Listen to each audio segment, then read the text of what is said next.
In this tutorial series, we will learn how to attach things to mesh. Here I have a spider leg that I have modeled using same modeling and animating techniques from Blender Key Mesh tutorial, which you can find and watch on the channel.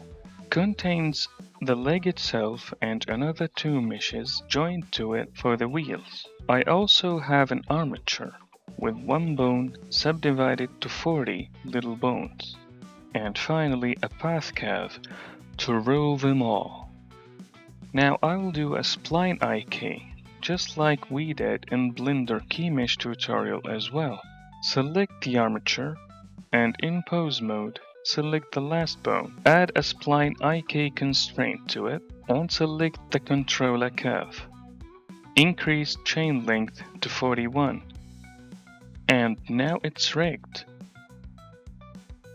Now select the mesh with the armature next and set parent with Ctrl P. Choose with automatic weights. Now when I edit the curve, the whole thing will be deformed, but not as intended.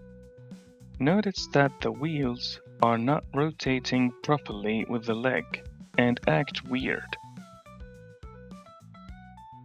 To solve this, I will go to the edit mode and select both wheels. Hit P and separate by selection. Now they are a separated object. Select them, then the armature next. Simply choose bone this time. Now the problem is solved, and the wheels will rotate as intended with the nearest bone in any direction. And you're done.